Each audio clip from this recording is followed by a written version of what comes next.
Hi everyone, thank you so much for joining us for our webinar today. What is Adobe Creative Cloud and how can nonprofits use it?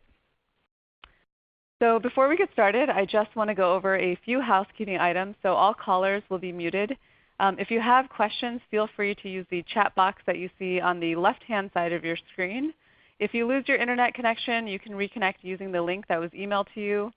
Or if you have to drop off early, or if you want to watch the webinar again, we're going to be sending an email with the presentation, the recording, any relevant links, in addition to hosting it on our website at TechSoup.org/community/events-webinars. We're also on Twitter if you feel like tweeting at us at TechSoup using hashtag TSWebinars.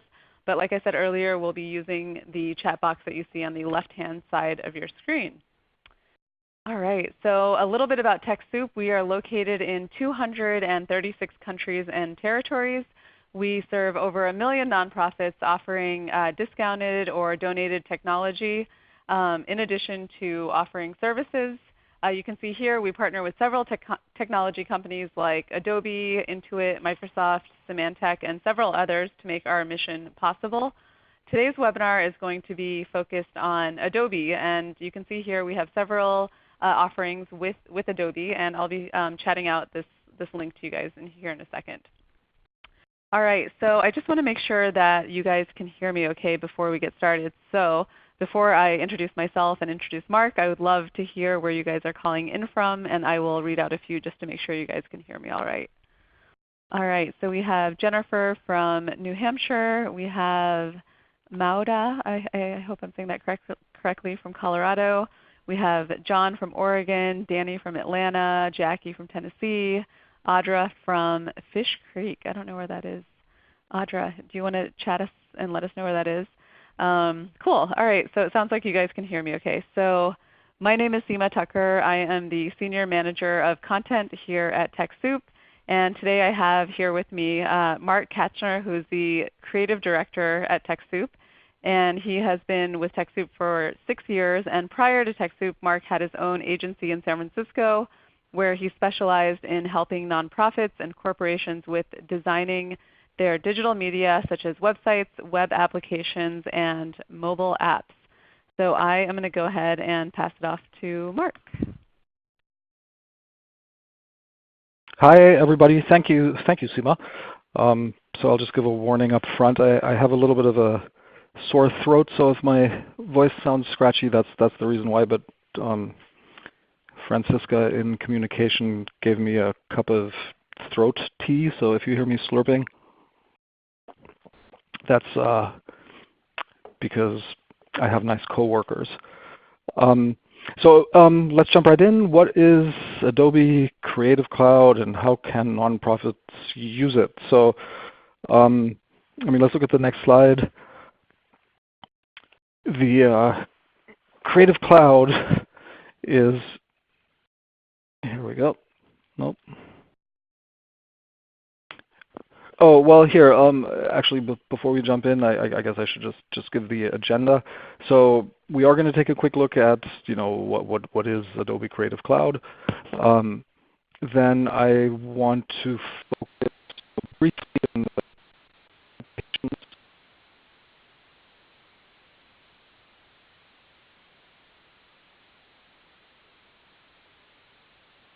time we did a webinar about Creative Cloud, and it basically amounted to less talking, more doing. So really the bulk of this webinar today is going to be my attempt to design something on my screen. I'll share my screen. I'm going to be using Adobe Photoshop and Adobe Illustrator, and with any luck we'll come up with something good, and obviously the hope is that for everyone listening that this is a valuable takeaway, and that at the very least you'll be able to see what you can do with these apps.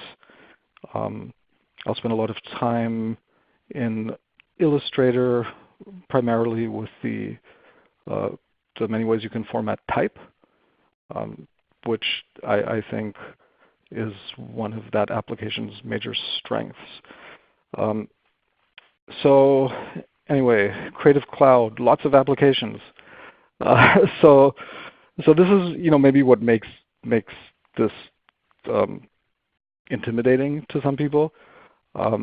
Do I have to learn? And honestly, I don't even know how many applications are in Creative Cloud. Do I have to learn them all? There's probably 20. I mean, here I'll share my screen really quickly and share. So hopefully you guys can see my screen. You can see it's messy. Is that a designer thing to have a messy desktop? I like to think that this is this shows my creative mind, but then I sit right next to Julian, who has one thing on his desktop, and he is probably one of the best designers we have. So everyone, don't look at my messy desktop. What I was just going to show you is when you install Adobe Creative Cloud, get this little icon here at the top of the screen, and it shows you everything that's in Creative Cloud: Premiere Pro, After Effects, Character Animated, Audition, Media Encoder, on and on and on. Do I need to know all these applications? Do you need to know all these applications to be an Adobe Cloud user? And the answer is no. This is really primarily a function of the way the Adobe business model has changed. So it used to be, you want to be a graphic designer, you can purchase for a lot of money Photoshop, Illustrator, InDesign, programs like that. You want to be a video editor, you can purchase Premiere. All these were expensive applications, and different people use different ones of them. And then they decided a couple of years ago, we'll make this a subscription service, and just everything we make will, just about everything. I think they make a few applications that are for beginners, or they make certain mobile applications. I mean, there might be a few things that aren't included, but really, when someone says Creative Cloud, it's a subscription to just about everything that Adobe creates. So depending on how you look at that's either a good thing or a bad thing, right? I mean, you get access to a lot of stuff that maybe you don't need. But I think if you're a nonprofit and you are, a member of TechSoup, this is definitely a good thing, because for reduced rates, you can get access to everything Adobe makes. So, I mean, long story short, Adobe Creative Cloud is not, where you have to have a PhD level education in a million different apps. It's just all the design tools that Adobe has.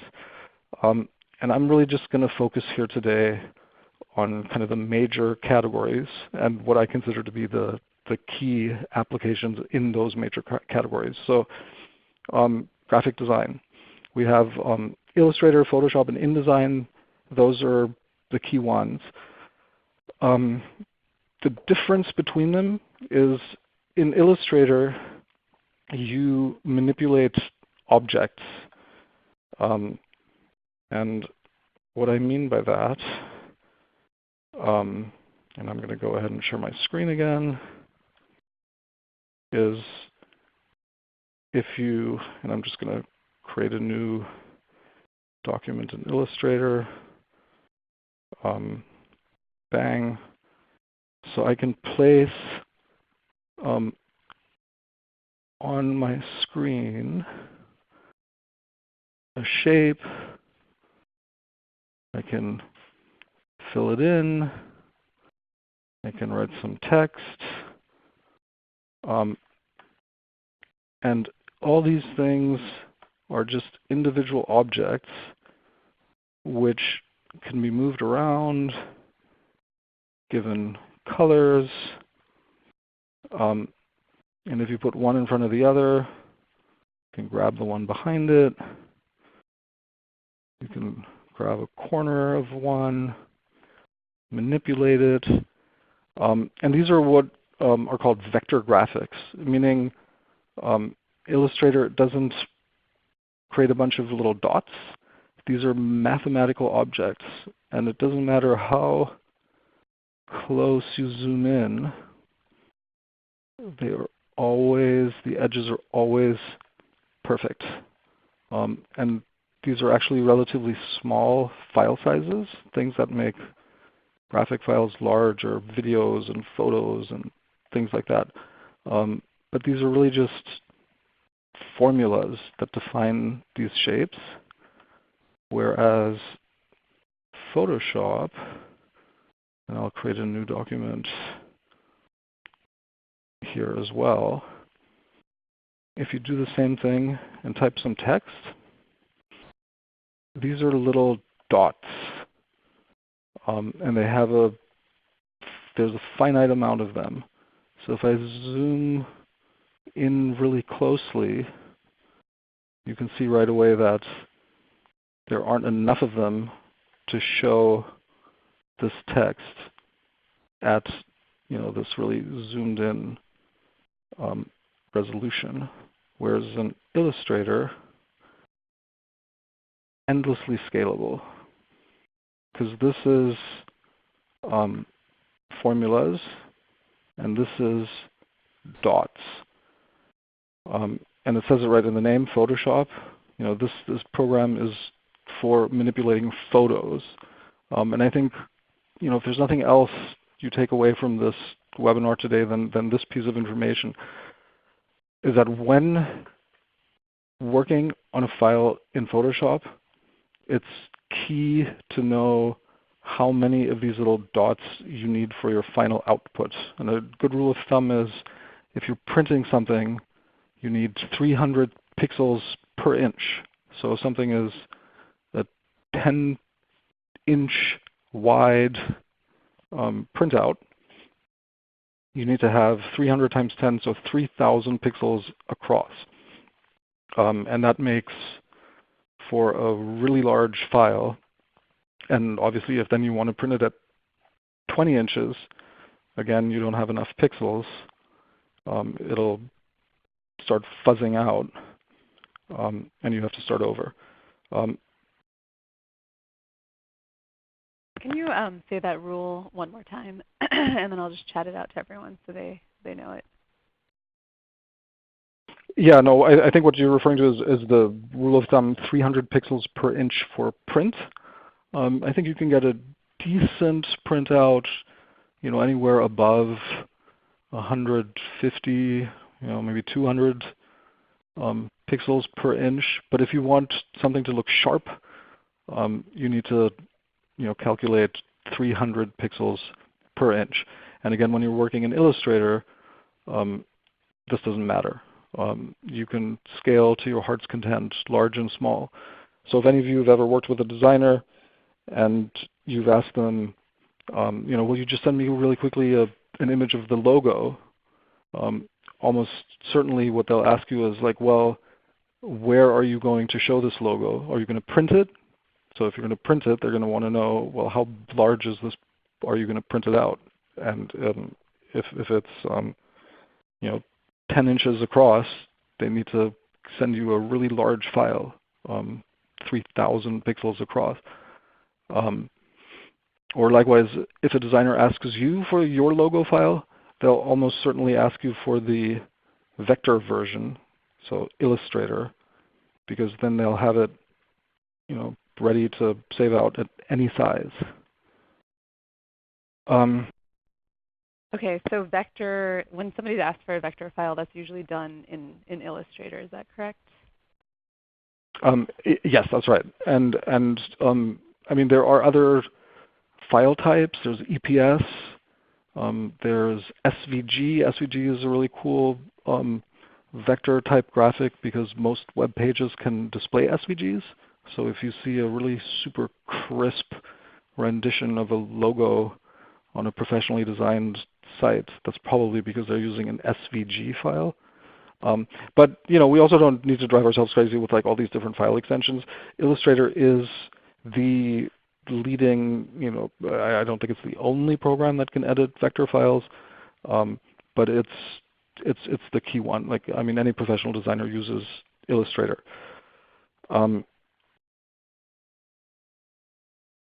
Okay, so I know a lot of the people on the call today, if you guys maybe want to like chat in where you're using images the most. Is it social media? Is it for website? Is it for like printed flyers? Just so we kind of have a sense.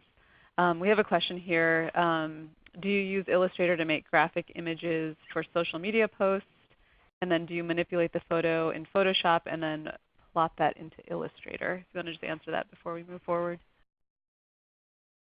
Yeah, the answer to those questions is yes and yes. So photos are not objects. So any photo that from a digital camera or one that you've scanned, anything digital, it is by definition a collection of pixels, dots. For social media, really for anything on the web, you can get away with fairly small file sizes. A computer monitor uses 72 pixels per inch. And so, if you fill something with you can fill your entire screen with something that is, just a smaller amount of pixels, right? And usually when you're designing for anything digital, no one talks about inches because everyone has different sized screens. You get pixel resolutions. So I work on this is a Mac. I think my monitor has like 2,000 or maybe 2,500 pixels across. And you really see a graphic online that covers the entire width of a monitor. So yes, you edit your photos in Photoshop. You can then paste photos you've edited into Illustrator, and that's actually going to be the demo that I'm going to do later on. So sit tight. Actually, while we're on that subject,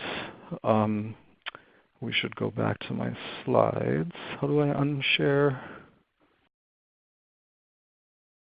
Tima's going to do the technical work. Here we go. Because I left out InDesign, which is the other kind of key player. InDesign is, I would say, similar to Illustrator in that it also works with vectors, but this program is specifically for multi-page documents. So if you're doing an annual report or you're laying out a book or a magazine, InDesign is really good at integrating photos that you may have created in Photoshop or edited in Photoshop. Graphics that come from Illustrator, just in infographics, graphs and charts, illustrations, all the rest of it, can all be combined really well in InDesign, and then it has some really fantastic long-form text editing to make all the pages flow nicely.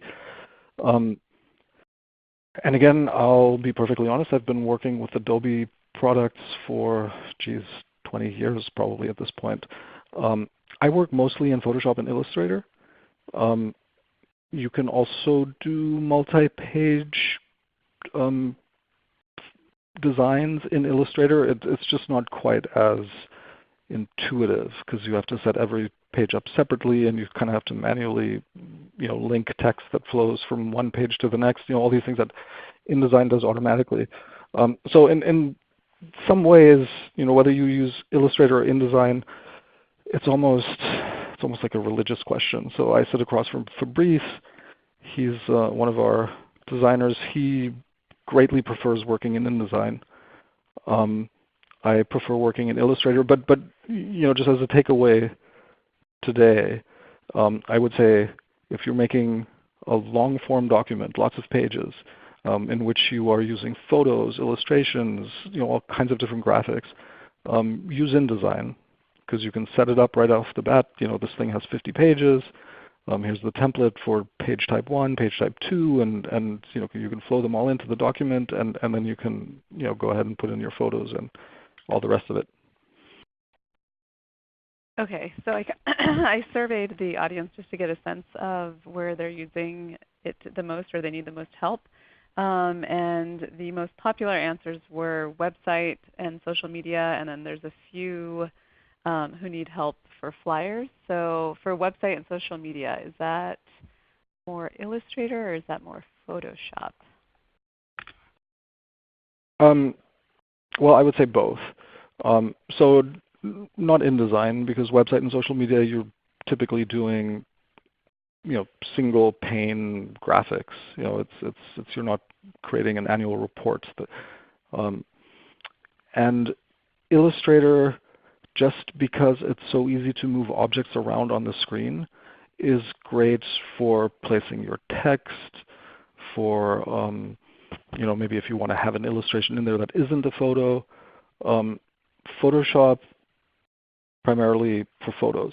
But since you're working for social media with relatively small files, like a typical Facebook, I think they 300, 400 pixels across. You can create files in Photoshop. They're not going to be huge. Photoshop also has typesetting. You can have more sort of photographic effects on your type. You can drop shadows and blend text over a photo, in a way that looks kind of like a special effect in a movie, whereas Illustrator output tends to look more crisp and clean. So there I would say, if you are just designing something for a social media post, if it has a photo in it, you're going to use Photoshop. And unless you don't want to make any edits to the photo at all, in which case you could just take it straight off the camera and drop it into Illustrator and then set your type on top. But if you want to adjust the colors, do anything with the photo, I would work in Photoshop. If it's simple text that you need to lay on top of it, you can stay in Photoshop. And that's the other thing where maybe Creative Cloud can be confusing. These boundaries that I'm describing, they've kind of blurred over the years, right? Every year a new version comes out, and then Photoshop can do things that Illustrator could only do in the past, and now Illustrator can also drop shadows, and so the lines get a little bit blurry. But again, rule of thumb: if you want crisp graphics, if you want to move them around on the screen, use Illustrator. Photoshop is for photos. And again, this is, I want to get to it. I heard the feedback last time. Let's show something. So we're going to do that, and I'm going to use specifically those two apps. But before I do that, let me just say, quickly, video editing. That's another thing that the Creative Cloud does. Premiere and After Effects are the big ones.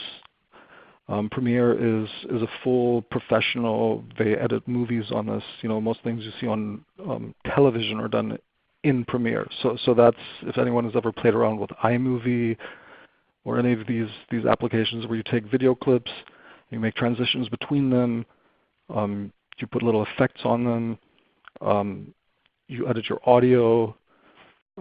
That's what Premiere is. Probably, in and of itself, the subject for several more webinars. I'm not a video editor. We do a little bit of work here and there for our social media. But there are easier applications to use than that. So Premiere is really for if you want to make a film. And then After Effects, that is the motion graphics application. So think you're watching TV and whoosh, whoosh, whoosh, a graphic comes across the screen. That stuff is done in After Effects.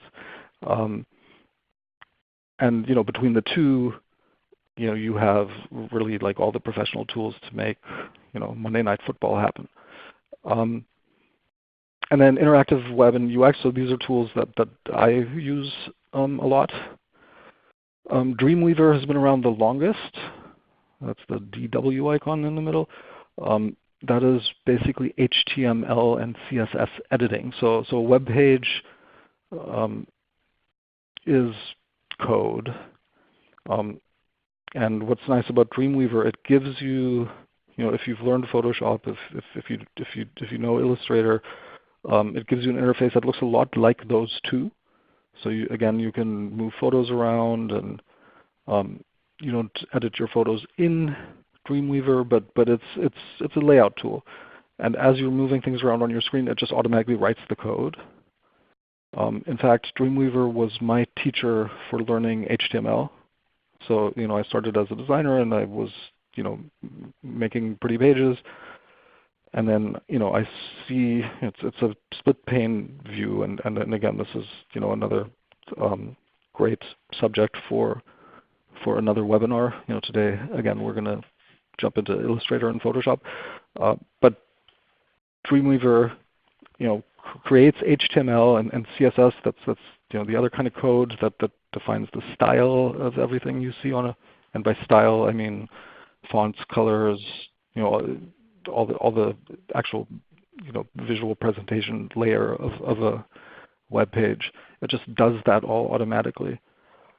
XD, that's a newer program that's for rapid prototype building. So that actually creates little mini versions of clickable websites. So you're not just designing and then putting out code that then a developer can upload and use to actually on the web.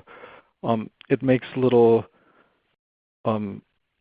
prototypes essentially of apps or websites and so on, and so very useful tool.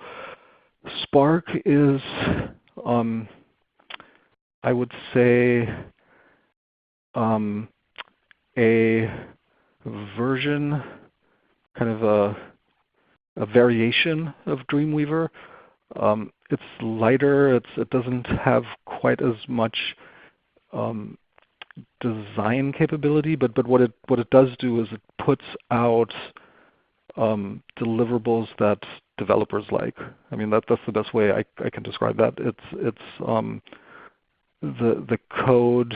It sort of forces you to color within the lines that make for a well-coded web page.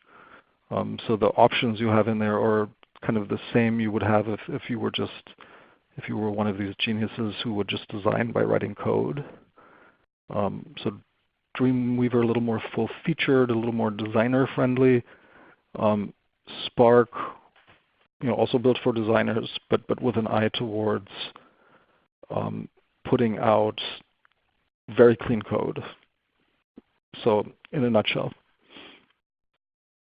So we're getting a few questions going back to the video options. I know the one that you mentioned was probably for a more advanced video producer, but for those who are just trying to make videos on social media or just like a small video to promote their organization, I know Premiere Rush was recently added to the Creative Cloud. Do you think that's a pretty intuitive and beginner-friendly application, or do you have any other recommendations? Yeah, I think the answer to that is yes. So, again, going back to my first slide, I don't know how many applications are part of the Adobe Cloud at this point. I do not claim to know them all, and I myself have not played around with Premiere Rush, but I think the very reason for its existence is that again, like I say, they come up with updates every single year, and professionals want this feature, and now we also want that. And these applications, these major applications that I'm kind of highlighting here, they just become bigger and bigger and bigger. They take up more space on your hard drive, and they are fantastic. You can. So I mean, I'm just thinking my daughter who's 16, she's been playing around in iMovie, and then she just wanted to make little things that she posts on her Instagram, and so she wanted to have cooler transitions between her little selfie videos, and just opened up Premiere on my computer, with the knowledge she had from one of these simpler applications, she was able to teach her that. But it was also clear, just watching a novice play around in this. And by the way, I would consider myself a novice also when it comes to video editing. There are so many options that it can really make your head spin. So I think that's why Adobe comes out with these kind of bare bones versions of their applications. There's Photoshop Elements and Premiere Elements. That's another package that they have, and Premiere Rush. I mean, my understanding is that that's the version of Premiere that removes all the features that you need to make a show for HBO. It just includes the ones that you need to make a little social media clip. So I mean, long-winded answer to the question, it's yes, that's the one you want to use. Okay, perfect. All right, ready for an example. This is the part that I keep promising, and let's get to it. Let's just imagine that we have a nonprofit. It's a music school. It's a school of rock. Their music education, teaching kids to play guitar and drums and bass and all the rest of it. And we need to make a flyer. So I've got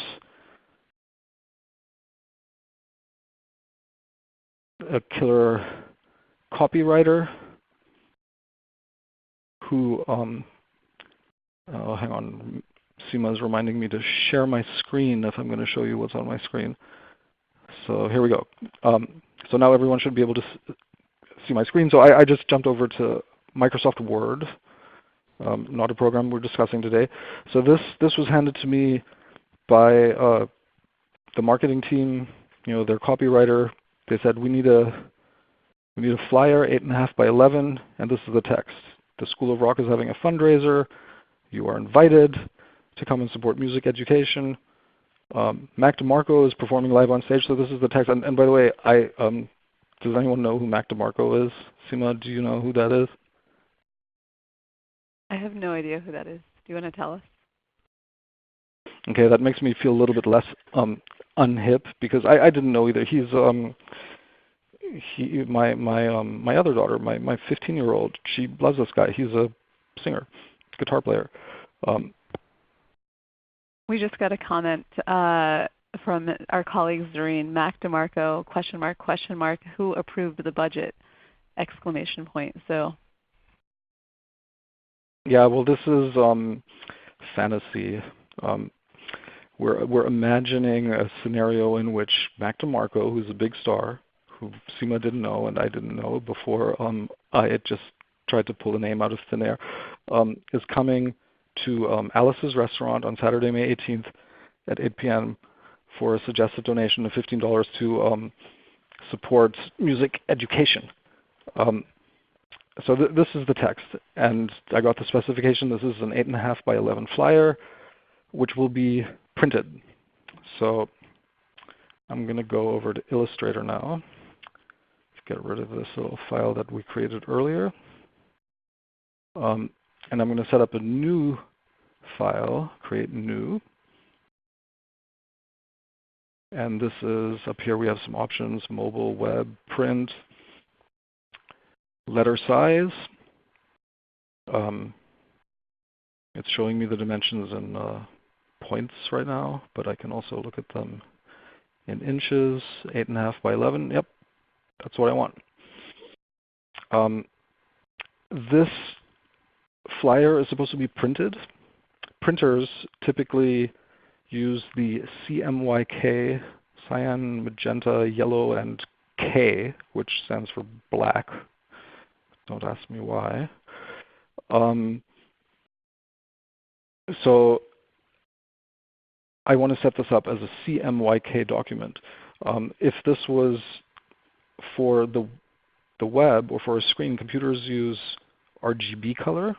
So they create all the colors you see with red, green, and blue glowing dots, pixels.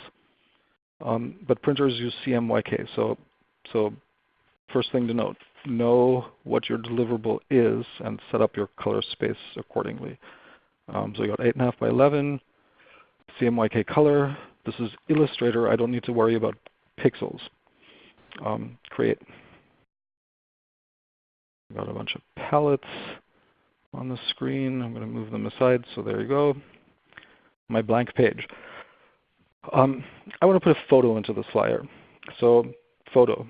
I'm going to leave Illustrator behind for a second and jump over to Photoshop.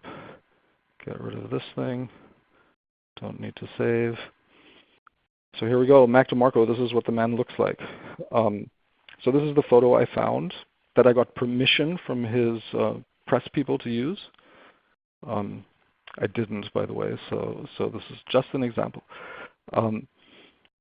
So now we have to do some math. We're working in Photoshop. This is a photo. We don't want this flyer when it gets printed out to fuzz out and look pixely.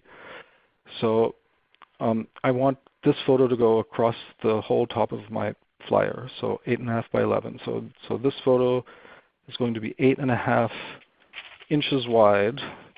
So we have to do a little bit of math. We want to have 300 pixels per inch. So I did this ahead of time.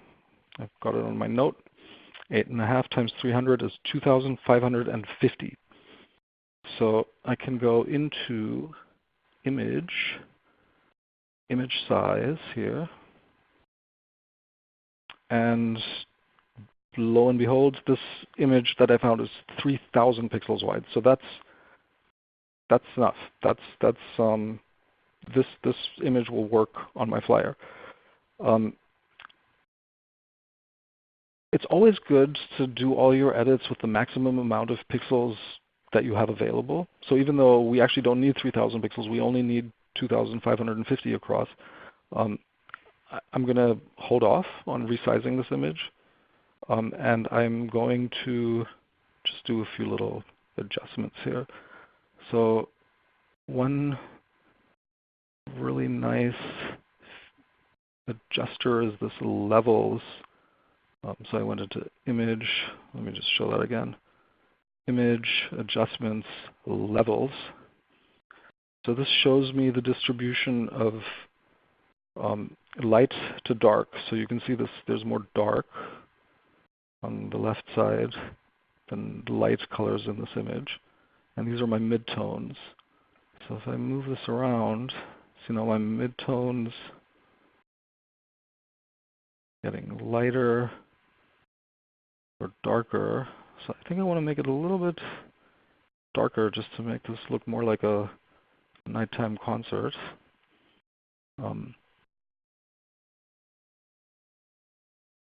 And by the way, I think I just said that backwards. Like these are actually my light colors and these are the darks, because if I take those out.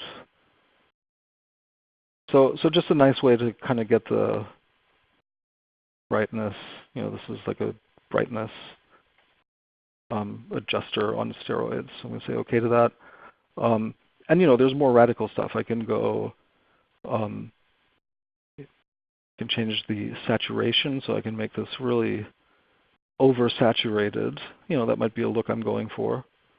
It's not really. I can take all the saturation out. Now it's a black and white photo. I like to let's give it a little extra brightness. And then here, this hue, this is the really radical one. I can go all the way from making him blue in the face to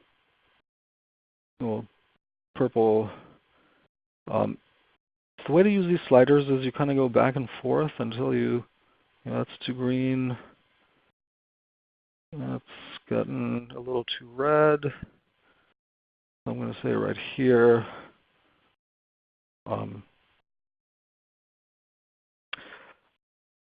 And I think we have a question. So I don't know if this is going to be part of the final product, but I know for a lot of people, they often have to use text overlay on a photo. So is this the place that you would do that, or would you do that in the other app, in Illustrator? So you can put text in Photoshop. I'm going to do that in Illustrator just because I have more options there. But we can just quickly, I can write some text. It's very small, as you can see. I'm going to highlight that and make it, much bigger. And let's give it a good color so that it's visible. So there you go. There's some text. And then the cool stuff you can do in Photoshop is you can blend the layers in interesting ways. And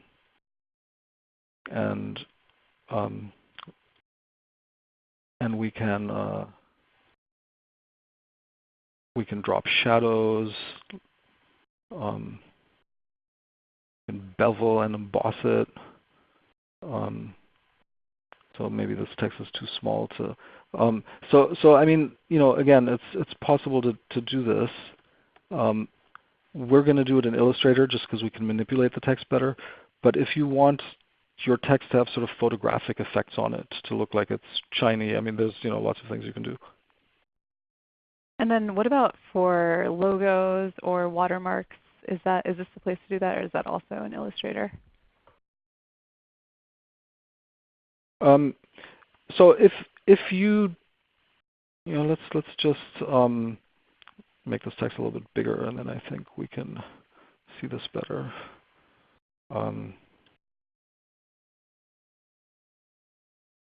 So I can nicely make this a little bit transparent. So there you go. I can make it look like it has like an inner shadow. I don't know if you can see that now. It looks like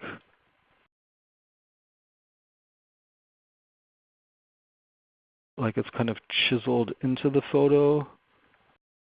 So this one could be a cool way to display your logo on a photo. I don't know if that's visible over the ReadyTalk line. But in essence, so you can see there's a shadow inside, and I can make this glow. Let's do an outer glow.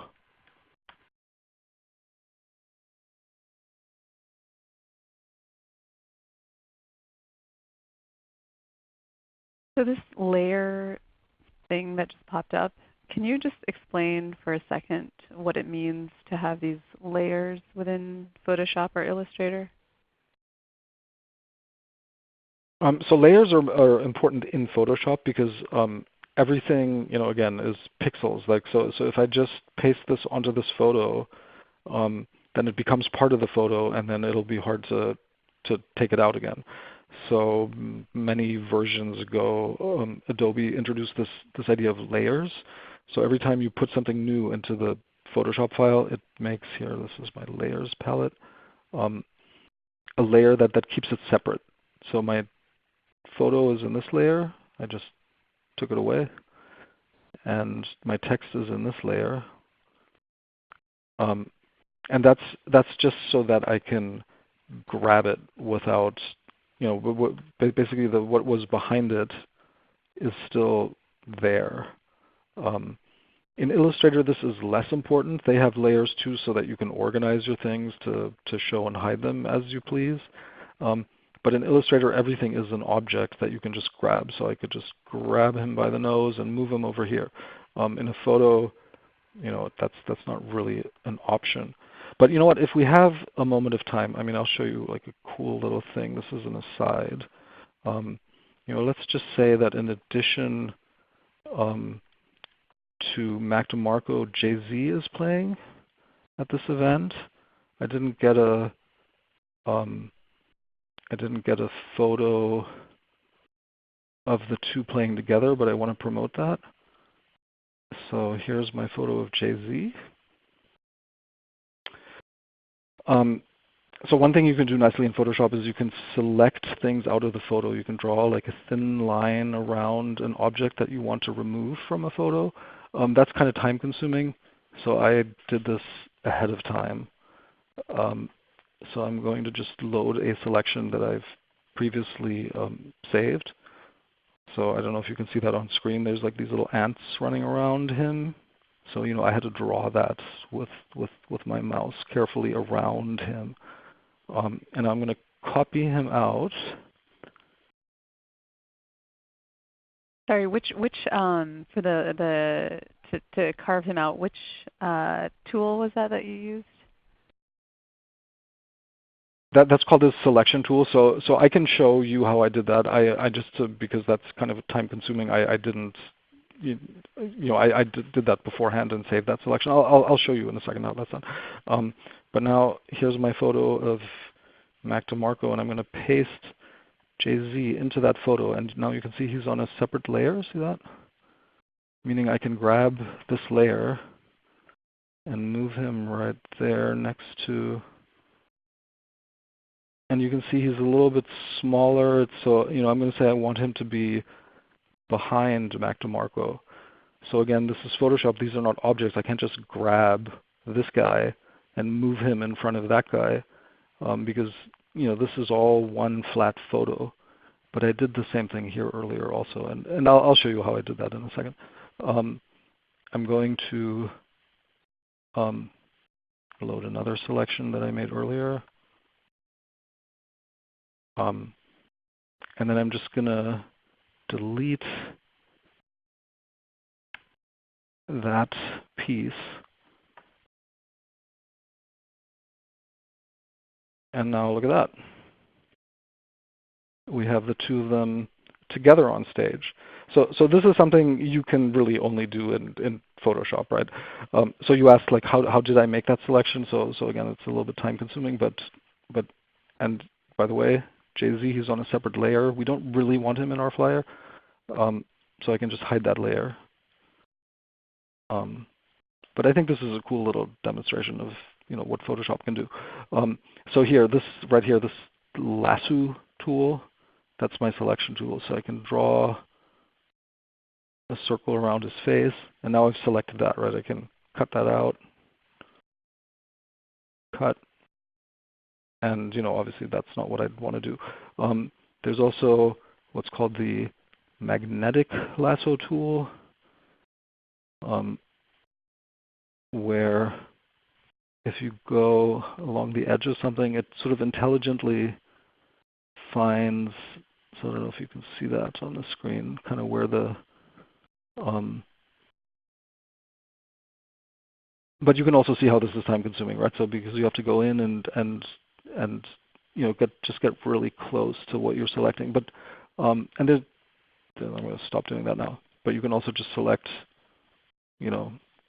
shapes out of the photo. And really this is kind of the bread and butter of Photoshop, right? You select things carefully by drawing lines around them, and then you can manipulate them. But anyway, we need to get back to our flyer. So I like the way this photo looks now. I've brightened it up a little bit. The colors are a little poppier. So now I'm going to size it to the size I need. And if you were paying attention, we need this image to be, and by the way, let's make the resolution 300 pixels per inch, and we need 2,550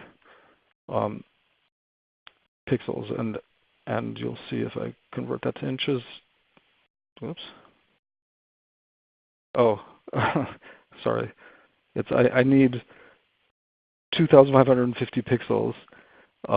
That equates to, oh, I guess it won't show me what it equates to. I'm sorry. So this is, I tell it what I need. 2,550 pixels is what I want. At a resolution of 300 per every inch. These are all hanging together. This is driving me crazy. 2,550 pixels wide, 300 pixels per inch. Okay. And if you watch closely, it just made the photo a little bit smaller because I just, fewer pixels.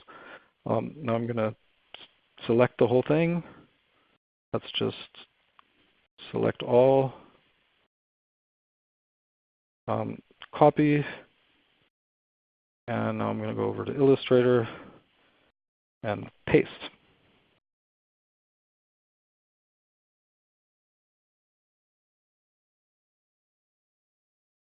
Oh, I still got Jay-Z in there. Let's try that again. Copy. Paste. There he is. All right, one thing I really like in Illustrator is the Align palette. I can align things to each other, or I can align them to the artboard itself. That's a little option on here, Align to Artboard. I'm going to align it to the top and to the right. And look at that. Have another question? can you just quickly go over again how you got to the align? Was that under effects? So Illustrator has a million different palettes. If you go onto this window menu, appearance, artboards, assets, lots of stuff. But that's where I found the align palettes. Now I turned it off and turn it back on. And I can align this thing. I click on it, now it's selected. Whoops. Align it to the bottom of the screen, to the top. Okay, I want to align it to the top. Now let's go into my Word document, School of Rock fundraiser. I'm going to make it look like Mac DeMarco says you are invited to come and support music education. So I'm just going to start with this. So copy that. And then I go into Illustrator, select my type tool. I'm just going to start working here on the side. Make a text box and type in this text. Now obviously this is way too small. First, here in my color palette, I already have that open, but also available under the window menu. I'm going to make this text white. And this is the character. Let's make this much, much bigger. And I'm kind of liking the look of this font called, I don't know how to pronounce it, Bebus. And I want to go for this kind of a blocky look where everything is.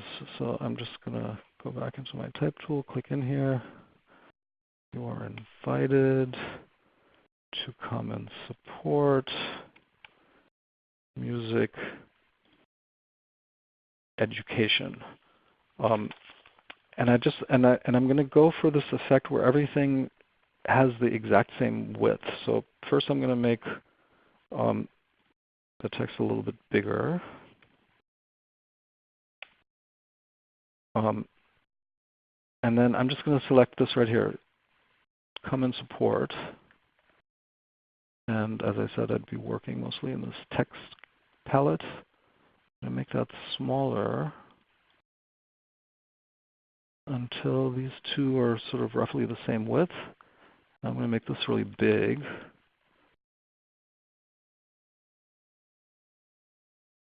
And I'm just clicking on the arrow up, so now music has kind of the same width as those. And education, I'm going to make that really big too.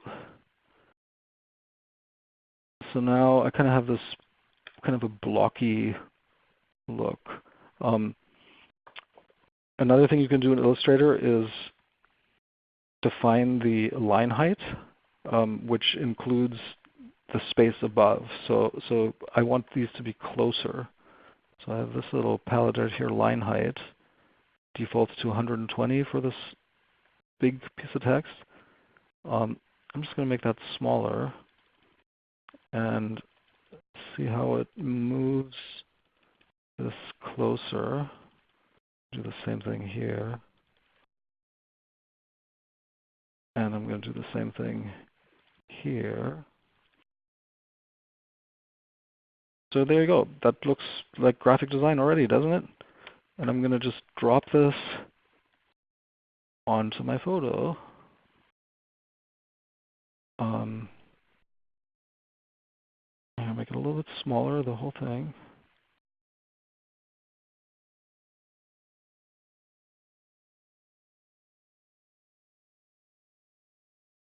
And you know what else we're going to do? We're going to grab a rectangle tool here, and I'm going to make a really skinny little rectangle just to kind of put it right there.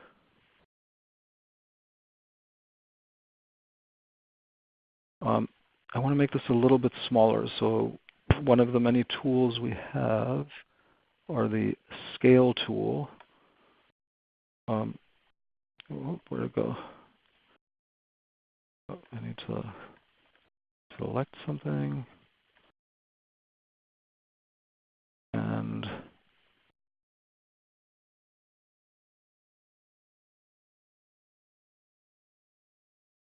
There you go. A little bit smaller. Move that here. I'm going to put my line. So really important in graphic design, you always want things to line up nicely. So I'm kind of using the this microphone stand as kind of a guide.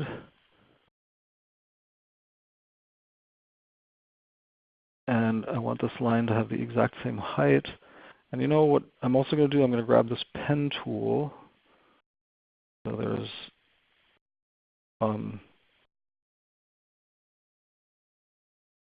where's my regular pen? Oh, up here.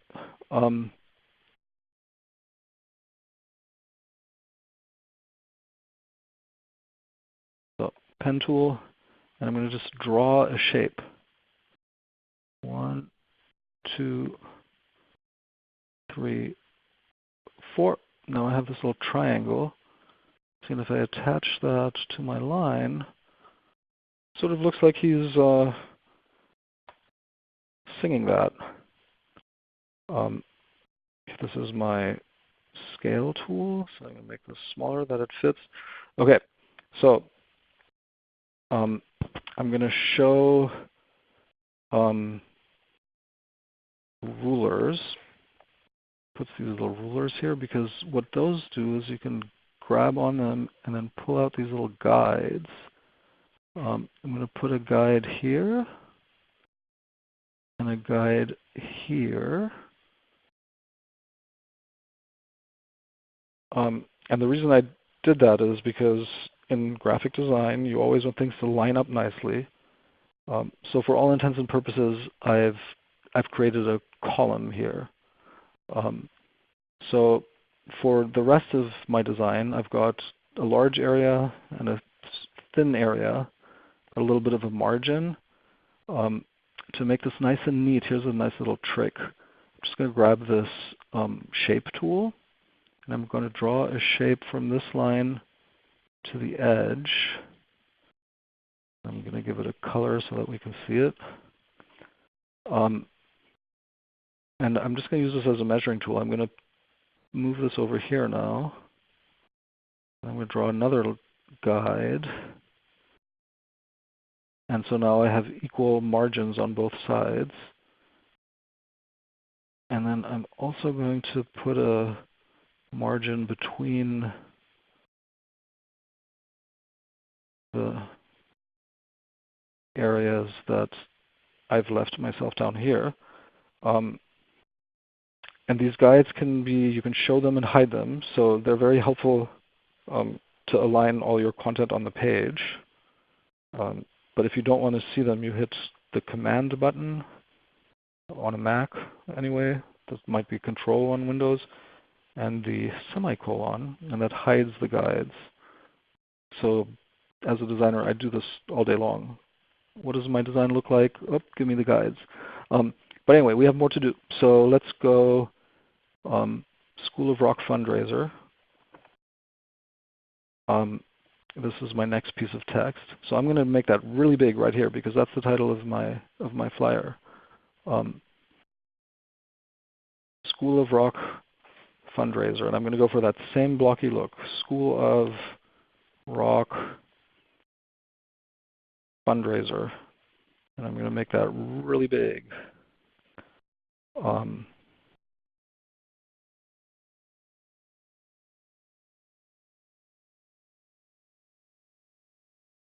And could do that same little thing I did earlier. I'm going to make the middle word really, really big. Oh, I'm going to have to.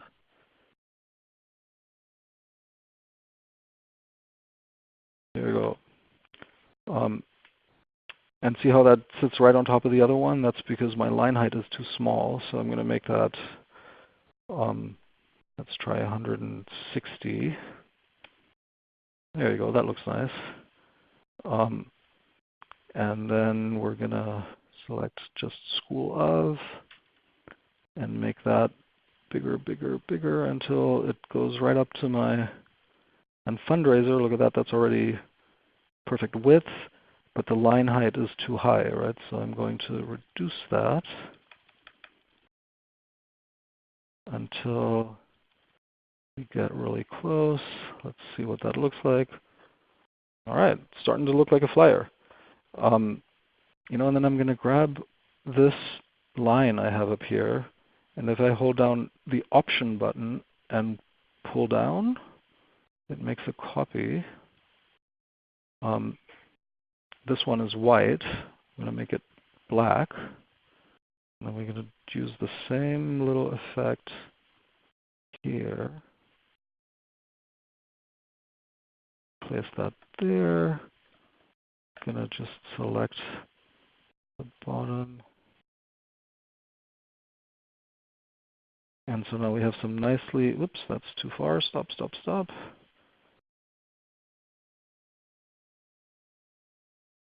And there we go. All right, so back to my Word document. We need to say, so we said you're invited. We have the title. Now we have to say that Mac DeMarco is performing live on stage.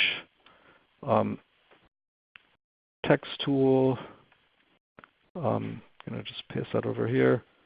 So the reason this is coming in so big, it always uses the last font size that I had. So we're going to make that a little more reasonable. Pull that into here. And again, I want to align things nicely. I could grab a ruler from up here, put that on the top, make sure that that is how I want, where I want it to line up. Performing live on stage. Again, we've got kind of a look going. I'm messing around with the sizes of every line individually. I want to get that closer. I want to make that a little bit bigger.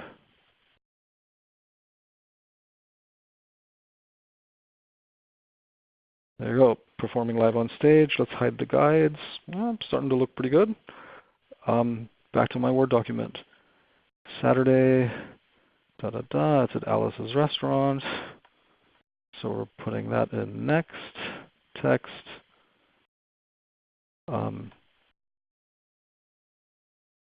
Let's see my guides. Align that there. We're going to select this text and make it much smaller.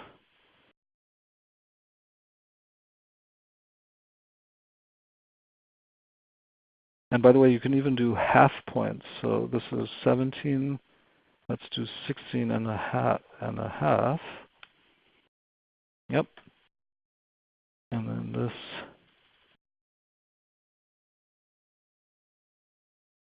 Let's do 26 and a half. That lines up nicely. Reduce the line height. All right, we're almost done. Got this piece of text. And then we just have to say suggested donation $15. Text tool. And I think the $15 piece is important, so we're going to find a way to highlight that. So I'm going to say suggested donation. Reduce the, oh, and you know what? My copywriter put a colon. I don't think we need that. I'm going to center this text.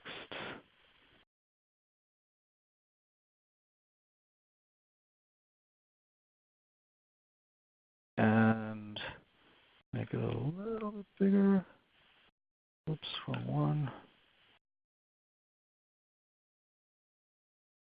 Oh, this might also be a half font size. There we go. That fits nicely between my lines. And I said I want to highlight $15. So what I'm going to do is I'm going to grab the rectangle. I'm going to make a rectangle that's black. I'm going to plop it right over that. You're wondering if this is not maybe the opposite of highlighting it. But now what I can do is I can select just the $15 piece and make it white. And then I'm going to take that text, which is behind that square now, and I'm going to say Object Arrange. Anyone who's worked in PowerPoint knows this little trick. Bring to front. And I think that looks pretty good.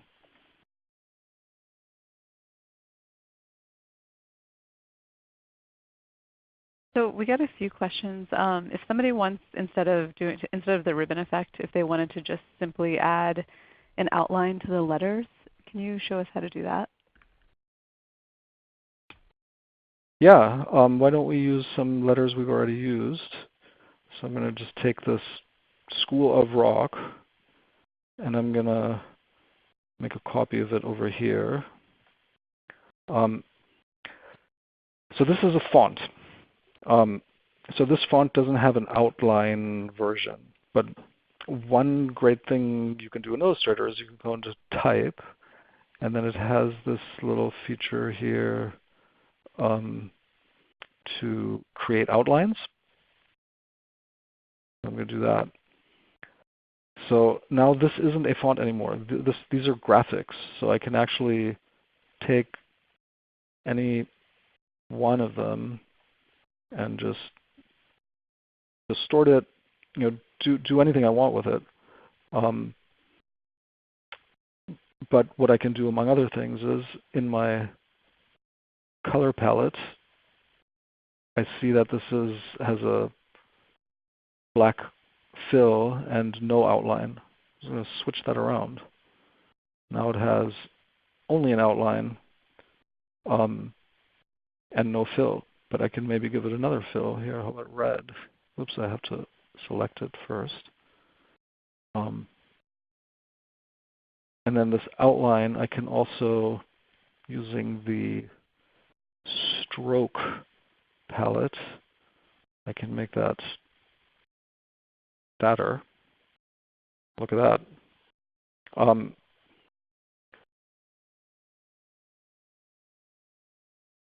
Perfect. And then, by the way, there's also little effects in Illustrator that, typically are sort of native to Photoshop, but effect, stylize, drop shadow. So look at that. We can make a shadow. We can make it lighter. And now this looks like it's kind of hovering over the page. That was really hip to do a couple of years ago. Now we see mostly what's called flat design. So I'm going to leave it flat. I think we just have one more thing, and then I think we're going to be done. By the way, I have to just say for everyone who's watching, I'm making all this stuff up, and not what I'm saying about Illustrator, what's in this flyer. And I just invented a URL, schoolofrock.org. Seema pointed out to me before this meeting that there might be a School of Rock that has this URL. So I want to apologize to the School of Rock if they do exist and if they have a website. This is not their flyer. This is just me inventing something to demo here today.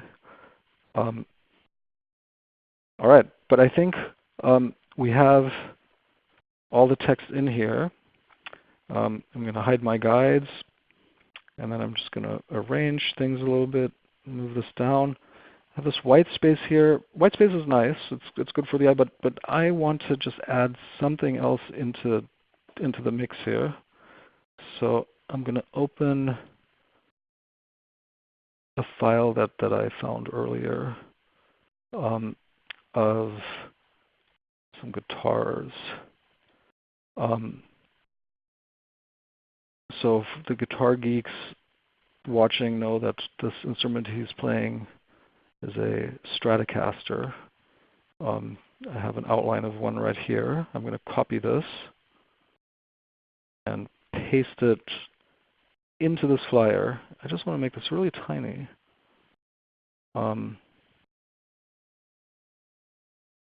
And this is a vector graphic, so infinitely resizable.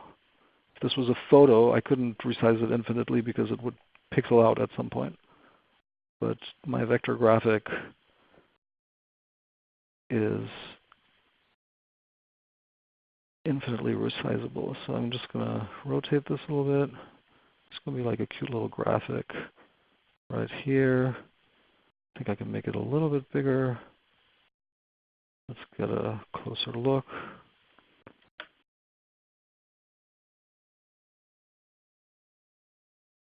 And then I'm going to draw a line from, and let's show the guides again, from this edge to here. And we're going to put a color on it. We're going to make it a little bit thicker. And then I'm going to copy that line and move it right here. And then we have a cool little separator that says rock and roll. Oh, and then with an apology to the person who asked for the outlined text, I'm going to delete that. All right, I think this looks almost done to me. I just think it needs a little something at the bottom. So this is the last thing I'm going to do. I'm just going to draw a rectangle down here. Oh, and it has the last style that we did with the red. So I'm going to take that off. But I think black is not right. We have a lot of black in here. So I am going to instead give this a gradient. And again, these are all palettes that you can find in the window menu. Like that. Why is it not cooperating? Oh, because I'm doing this on the outline. That's, you can't see. So we're not going to do this on the outline. We're going to do this on the fill. Try that again. So now it has this gradient. You can make it a linear gradient. It's called a radial gradient. And I just want to change this not from being white to black, but I want to grab this yellow up here. So these are the colors of my gradient, right? It goes from white to black. Double click on this, and I'm going to select, oh, what's the selection tool? Where is it? This yellow. And then I can adjust this gradient here. Keep that right in the middle. And there we go. I think this looks pretty good. Let's zoom out, give it a, so yeah, so we turned this piece of text, not very exciting, into a pretty cool looking flyer. We used Photoshop to manipulate this photo a little bit, and then we used Illustrator's text formatting, editing tools to make everything look just so. And obviously this is just an example, and again, apologies to an actual School of Rock if you're out there. This is not a real event. So we will not distribute this flyer, I think, as materials later, unless Sima thinks otherwise. And I mean, I think the other thing that's clear, right, from showing this, I'm clicking around, I'm showing all these different palettes. You can see there are a ton of options of things to do in Illustrator. I hope, just by me kind of repeating this use of the character palettes, where we manipulated the fonts, that at least that's something that maybe you'll want to try yourself. You can go to Adobe's website. They have great little tutorials, and they're usually project-based. So how to outline your text, or how to change colors or manipulate the shape of text and all the rest of it. But I mean, the other thing I'll say about this is just like any technology, just dive in. I would not be intimidated by the fact that there are so many options. You're not going to use them all. You're going to find a couple. Hopefully, I highlighted some good ones here that are useful. Primarily manipulating shape and size of text and the height of the lines between text that you should try yourself.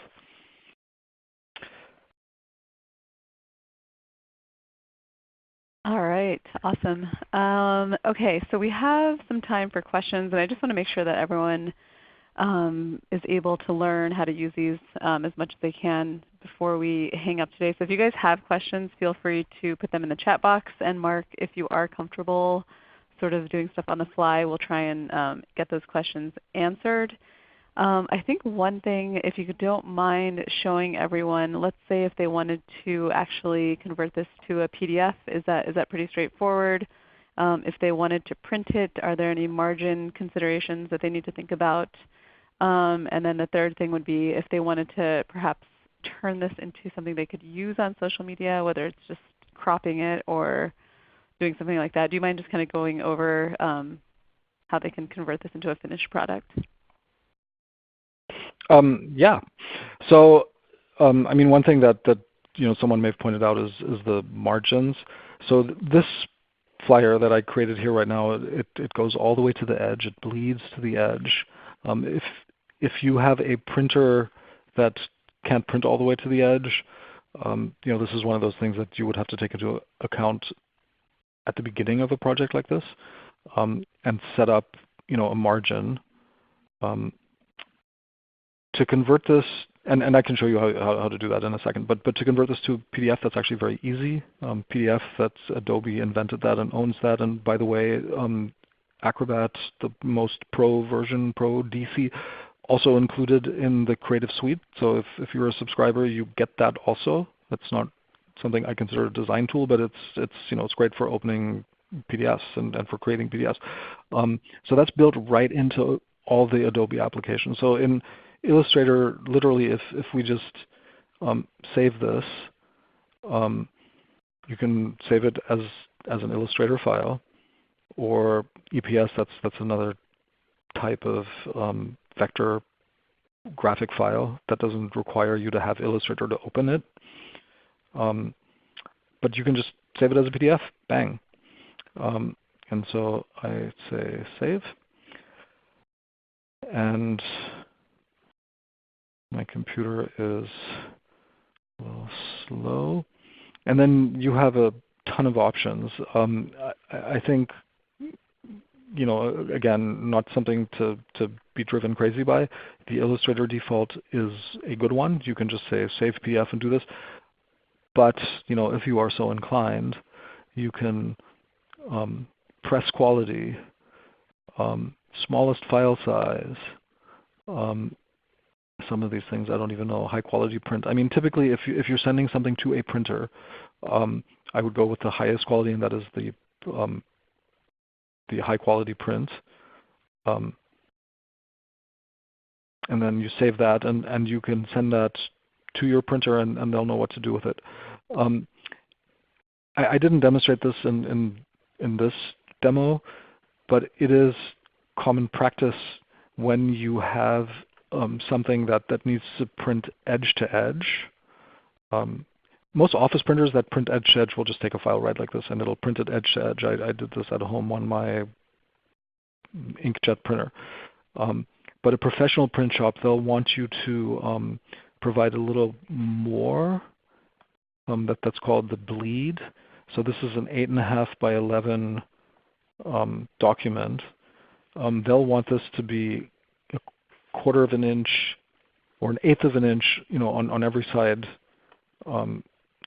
larger, and then have all the elements. So in this case, this would be the photo and this gradient thing I put at the bottom that go to the edge, go right into that extra that you give. And the reason for that is that in a professional print shop, they'll print these on the multiple of these on the same page, and then they'll cut them. And the cutting machines are pretty accurate, but they might not be 100% accurate. So it's typical to give a little bleed margin. Again, that's not something that I was demoing here, but I can show you quickly when you create a new file in Illustrator, print, under these advanced no, here, right here, like you can bleed, so you can just add, and let's change this to inches. So it's typical to have 1/8 of an inch all around bleed. And so if I create this document, then you'll see my 8.5 by 11 page. But Illustrator, in addition, puts this red margin. And anything that you want to go right to the edge, the printer would want you to continue that to this red margin. And then I'm just going to put something in here. I'm going to put a red square in that corner. So, let's assume this is my final design. Then when you send this to the printer, you do save. PDFs are good to send because they don't change from computer to computer. It doesn't matter what font people have installed. And then when you go into the marks in this PDF dialog box, you can then actually say include all the printer marks. And then if I save this PDF, and I'm just going to do it real quick so that you can see what that produces. I think this is that one. It comes out, see that? So these are the cut marks, and then these are fancy things that the printers use to check their colors and registration and all the rest of it. So it'll cut right here, but if that cutting machine is a little off, you gave it some extra. So that's, I think that's not the 101 course. That's the advanced course. So you're getting a preview of that kind of thing. But really long-winded way of saying PDF is built right into Illustrator. You can say about any kind of a PDF directly from the program. And then the other question was social media. So social media, much simpler, really. So let's go back to our flyer. Let's just say I want to post this as is. So on the web, JPEG, PNG, and then to some extent still GIF files are the file types you need. And it has this cool little feature here, export for screens. Oh, actually, I'm going to go the save for web. That's a little more straightforward. I can view these side by side. So here I can look, what would this look like as a low quality JPEG? And here I can see what does this look like as a high quality JPEG. And then when I zoom in, you can see the difference. You can even, because again this is Illustrator, so you can define how large you want this to be at the very last moment, right? So I can say I want this to be 2,000 pixel wide thing. And now it's really big. But anyway, so it has this comparison feature where you can kind of balance the quality of, on the left low quality JPEG, on the right high quality, and and honestly the difference isn't so great. So this one is under 200 kilobytes. This one is almost 500 kilobytes.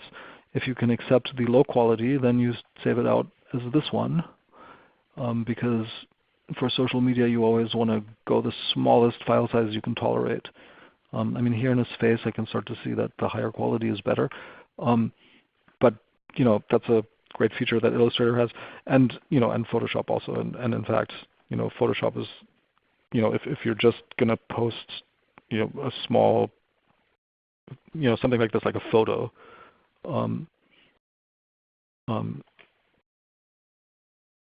I think it even lets you do 4-up, so we can compare what this looks like as a GIF, what this looks like as a PNG. And then again, you kind of balance the file size versus the quality, and then you save it out as one of these. So I hope that answers the question. All right, awesome. Thank you, Mark. So we are pretty much at the end of our webinar. I'll give Mark a break since he has his throat situation, so hopefully your tea is kicking in.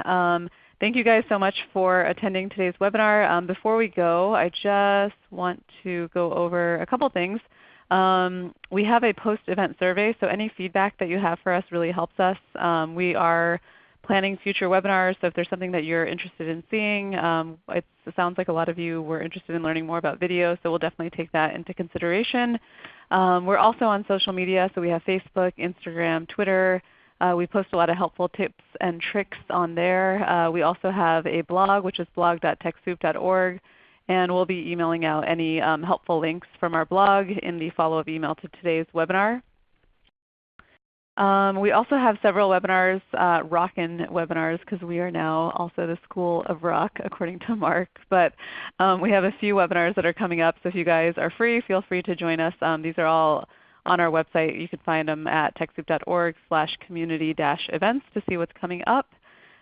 We also offer TechSoup courses. We do actually have a course on Illustrator and a course on Photoshop. It is, I think, from 2015, so it might be a few things might have changed since then, but it is available, and I think we're probably working on creating a newer version of that. But if you're interested in any of the courses that we have, we do offer a 10% discount for your first course using this promo code that you see here, FY19Web10. So feel free to check out some of our courses. We also offer services, in case you guys didn't know, which means help desk, managed IT, cloud implementation, and also Office 365 support. All right, so I just want to say thank you again to our presenter Mark. Thank you to our attendees for staying on this long. We will be sending this out in an email, so if you want to watch it again, I know there's a lot of information there. And then lastly, thank you to our sponsor ReadyTalk.